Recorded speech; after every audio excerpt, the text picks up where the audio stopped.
Refaire Blanche-Neige, c'était pas une bonne idée. Je le savais, vous le saviez, tout le monde le savait, et tout le monde voyait venir le beat du film au box-office avant même sa sortie en salle. Ce qui n'empêche pas de décortiquer ensemble cet échec qui devrait coûter très cher à Disney. Miroir magique au mur, dis-moi qui a beauté parfaite et pure. Blanche-Neige. 2025 n'est pas terminé, on peut encore avoir de mauvaises surprises, mais Blanche-Neige reste le prétendant favori pour le titre de pire échec de l'année. Et pas juste parce que c'est un naufrage artistique. C'est aussi et surtout une catastrophe commerciale. Je pense sincèrement que dans plusieurs années, on parlera encore de ce remake comme on parle des 47 Ronin, de Green Lantern ou des 4 Fantastiques de 2015. Ce film de Disney est voué à devenir un autre cas d'école hollywoodien en matière d'échecs, puisque tout ce qui pouvait mal tourner a mal tourné. Le studio a sauté à pieds joints sur chaque mine du terrain miné sur lequel il avançait. On peut donc dire que Blanche-Neige est à Disney ce que The Marvels est au MCU. Ça pourrait vraiment devenir une histoire effrayante qu'on raconte aux producteurs passage avant qu'ils aillent dormir. Pour bien comprendre l'ampleur du cataclysme, il faut sortir les chiffres. Au moment où je tourne cette vidéo, Blanche-Neige est à l'affiche depuis près d'1 mois, donc le gros de son exploitation en salle est derrière lui. Le problème, c'est qu'il n'a encaissé que 82 millions de dollars au box-office domestique, et un peu plus de 180 millions au box-office mondial. Il peut encore espérer grappiller quelques millions de dollars par-ci par-là, mais on peut dire que le résultat final restera dans ces eaux-là. Si on compare froidement avec les 17 autres remakes et spin-offs sortis exclusivement en salle, il y en a seulement 2 qui ont fait moins. Le Livre de la Jungle, celui de 1994, et les 102 Dalmatiens, donc 2 productions difficilement comparables à Blanche-Neige. En l'état, le film est plus proche de Cruella et de Jean-Christophe et Winnie, donc des films qui ont coûté entre 75 et 115 millions de dollars. En même temps, les chiffres d'un film ne veulent pas dire grand-chose si on ne les compare pas au budget, parce que 180 millions de recettes pour 20 ou 30 millions de budget, on appellerait ça un braquage. Mais vous vous doutez bien que Blanche-Neige a coûté bien plus cher que ça. Hello, je viens vous parler d'un super livre dont on est partenaire. Ça s'appelle Le Livre des Passages et ça sort dans toutes les bonnes crèmeries le 17 avril dans cette très belle édition en couverture rigide, ma foi, fort classieuse. Mais ce qu'elle contient est encore plus intéressant. Le Livre des Passages, c'est un ensemble de 3 nouvelles écrites à différentes époques. Et avant de les lire, vous avez une préface d'un relieur parisien qui explique avoir reçu le manuscrit des mains d'une baronne morte dans de mystérieuses circonstances peu de temps après. Est-ce que c'est lié au livre ? C'est bien probable, surtout si on commence à étudier des histoires qui n'ont a priori rien à voir. Le Livre des Passages s'amuse avec l'histoire avec un grand H, puisque la première nouvelle qu'on y croise, L'éducation d'un monstre, aurait été écrite par Charles Baudelaire juste avant sa mort. La deuxième, La Cité des fantômes, suit l'écrivain Walter Benjamin à Paris en 1940, au moment de l'arrivée de l'armée allemande. Je précise d'ailleurs que Walter Benjamin a eu une importance considérable dans la théorisation des arts et notamment du cinéma, spéciale dédicace à tous ceux qui ont lu l'œuvre d'art à l'époque de sa reproductibilité technique. Benjamin cherche justement la nouvelle de Baudelaire et ça va l'amener à faire d'étranges découvertes. Et enfin, vous avez le conte de l'Albatros qui raconte une histoire d'amour débutant au XVIIIe siècle et qui se termine étonnamment 150 ans plus tard. Mais ça, c'est la surface du Livre des Passages qui prend la forme d'un puzzle hyper ludique. En gros, vous pouvez le lire dans l'ordre ou alors vous pouvez suivre la pagination proposée par la baronne avant son décès en suivant les petites indications qu'il y a dans le livre. Et ça vous fait percevoir l'ensemble d'une autre manière. Alors perso, je l'ai lu comme ça, parce que c'est mon côté bad boy, et parce que j'adore être impliqué de manière aussi active dans la lecture. Mais les deux sont tout aussi valides et ouvrent chacune leur porte et leur piste de réflexion. Mais le plus fou, c'est que le Livre des Passages est un premier roman, hyper impressionnant par son niveau de détail historique et son sens de l'immersion, qu'on doit à l'auteur franco-australien Alex Landragin. C'est vraiment une très belle découverte que j'ai eu du mal à lâcher, et si ça vous intéresse, ça sort aux éditions Le Cherche Midi ce 17 avril.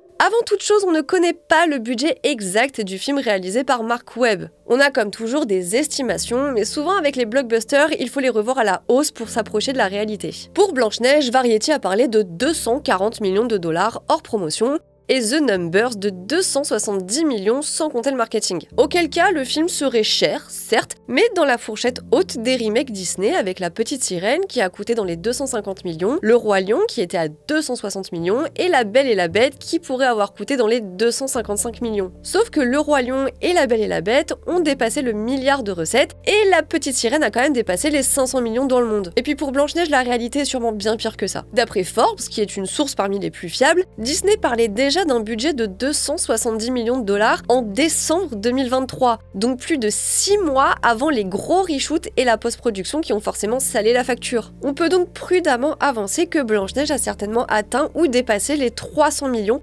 voire les 400 millions si on ajoute le budget marketing. En partant du principe qu'un film doit gagner environ 2,5 fois à 3 fois son budget au box-office pour être rentable, il devrait rapporter au grand minimum dans les 800 millions de dollars pour ne pas être dans le rouge. Donc autant dire qu'avec 180 millions et des poussières, il y a des trésoriers qui dorment très mal ces jours-ci. Du coup, il y a deux questions qu'on peut se poser. La première, pourquoi est-ce que ça a coûté aussi cher?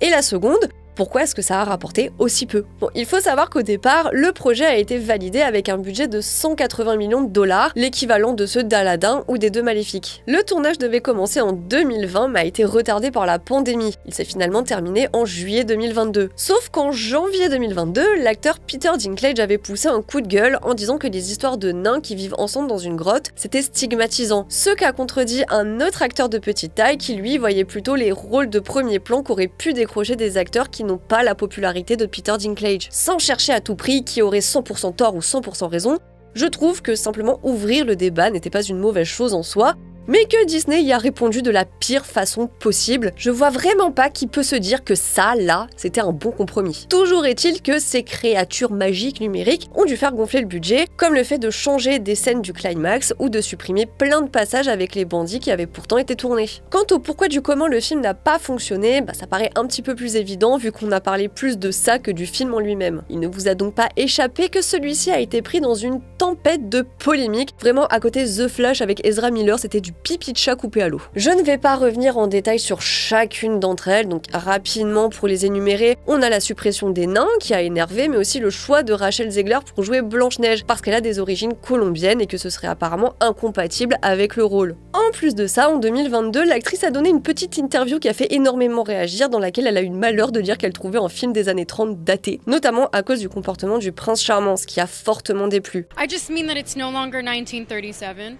and we absolutely wrote a Snow White that is not going to be saved by the prince. She's not going to be saved by the prince, and she's not going to be dreaming about true love. She's dreaming about becoming the leader she knows she can be. Elle a aussi mis un hashtag Free Palestine sur Insta et dit en story à Trump et ses partisans d'aller se faire cuire les fesses, ce qui n'est pas trop passé parce que s'indigner contre les dérives dictatoriales dans la fiction, c'est ok, mais apparemment pas dans la vraie vie. Puis Disney a laissé certaines personnes la jeter sous les roues du bus en l'accusant de l'échec du film. Et ça, même la Warner n'a pas accusé Ezra Miller pour le crash de The Flash. Et comme il y a aussi Gal Gadot au casting, certains ont boycotté le film pour sa présence à elle. S'en est suivi la gestion de crise de Disney qui, concrètement, consistait à sortir son plus beau balai pour mettre la poussière sous le tapis. La presse a globalement été écartée des avant-premières et en France, beaucoup de médias ont été priés d'aller rattraper le film le mercredi de sa sortie. Pour couvrir une des plus grosses sorties de l'année, beaucoup de médias, nous compris, se sont plus attardés là-dessus que sur le film en lui-même. La veille de la sortie, on avait quasiment que des récaps de polémiques sur internet, soit pas le meilleur argument de vente. D'ailleurs, vu qu'on parle de la France, c'est la même tendance qu'aux États-Unis. Le film n'a même pas encore atteint le million d'entrées, donc il fait pour l'instant moins que Dumbo, qui a été un des pires beats de remake de Disney. Sinon, comme j'ai vraiment envie de croire qu'il y a une minorité bruyante et une majorité silencieuse, je me dis que pas mal de gens n'ont peut-être pas entendu parler des polémiques ou alors s'en contrefichent parce qu'ils ne sont tout simplement pas intéressés par le film en tant que tel. Après tout, des adaptations de Blanche-Neige, mais il y en a eu à la pelle, et certaines sont relativement récentes, comme celle avec Julia Roberts et Lily Collins, ou celle avec Kristen Stewart et Charlize Theron. Et ce n'est pas non plus comme si les remakes de Disney faisaient toujours l'unanimité. Mark Webb et Rachel Zegler, c'est pas non plus des noms très vendeurs. Gal Gadot à la rigueur, mais sérieusement, qui va voir un film pour Gal Gadot? Et si c'est le cas, qui s'attend réellement à voir un bon film? And enough champagne to fill the Nile. Le manque d'intérêt du public pour le film s'est fait ressentir dès le début puisqu'il a démarré à 42 millions de dollars aux États-Unis. Là encore, moins que Dumbo. C'est un indicateur important parce que c'est un moment charnière de l'exploitation. Comme l'a expliqué plus en détail Geoffrey dans une vidéo dédiée au fonctionnement du box-office, un film américain récupère la plus grosse partie des recettes à domicile, qui plus est la première semaine de son exploitation. Donc dès le départ, les signaux étaient au rouge. Et le film ne risque pas de faire une Mufasa qui a fait un démarrage catastrophique, mais c'est super bien maintenu par la suite et a même réussi à inverser la courbe, un peu comme Élémentaire pour Pixar en 2023. Mais là, Blanche-Neige chute de façon vertigineuse de semaine en semaine. Après son faux départ, le film a perdu 64% de ses spectateurs. Et quand tu perds 64% de pas beaucoup, il te reste vraiment pas grand chose. D'ailleurs, il a été doublé dès sa deuxième semaine par A Working Man, Man, le film de David Ayer avec Jason Statham. Et là, avec Minecraft qui monopolise absolument tout, on peut se dire que c'est foutu pour Blanche-Neige qui peut juste espérer se refaire une santé en VOD et en streaming. Et probablement que pas mal de gens attendent qu'il arrive sur Disney+ pour le regarder. À côté de ça, Blanche-Neige c'est pas le seul gros projet de Disney, ni même le seul remake de l'année. Il y aura Lilo et Stitch fin mai, et c'est peut-être là qu'est vraiment la nostalgie et l'excitation du public. Mais du coup, quelles répercussions ça peut avoir sur Disney? Au-delà de perdre de l'argent, ça pourrait être un premier gros coup de frein pour les remakes. Alors,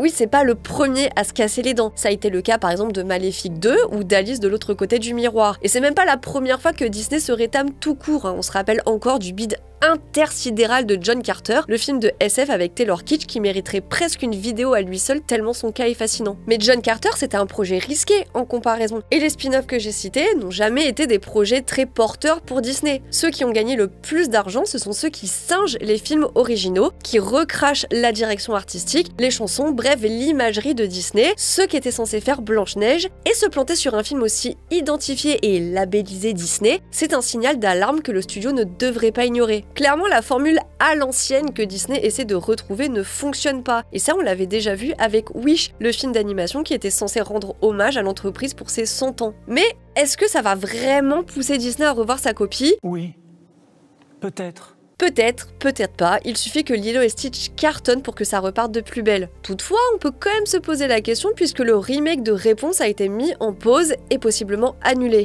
Il devait être réalisé par Michael Gracie, qui a récemment fait Better Man, et avait été confirmé en décembre 2024, donc il n'y a pas si longtemps que ça. Comme l'annonce est arrivée au moment où Blanche-Neige dégringolait, on peut penser que la décision est liée, mais ce n'est peut-être pas le cas. Parce que c'est pas la première fois que le studio donne un gros coup de frein à un remake ou en annule un. Le préquel d'Aladin, centré sur le génie, a par exemple été abandonné, comme ceux sur Merlin l'Enchanteur et Bambi. On attend aussi de voir si le Hercule de Guy Ritchie se fera un jour, comme le film sur le prince charmant de Paul King avec Chris Hemsworth. Des projets comme ça qui ont été plus ou moins annoncés officiellement, puis laissés sans nouvelles pendant des années, c'est plus que courant à Hollywood. Donc je dirais qu'on manque encore de recul pour savoir si ça va vraiment mettre fin à cette vague de remake. Le prochain ce sera Vaiana avec Dwayne Johnson et ensuite... mystère. Voilà, cette vidéo est terminée, mais si le sujet vous intéresse, je vous renvoie vers la vidéo où j'explique pourquoi, en l'état, les remakes de Disney sont une impasse artistique. Quant à moi, je vous dis merci d'avoir suivi cette vidéo jusqu'au bout, et je vous dis à très bientôt. Stop.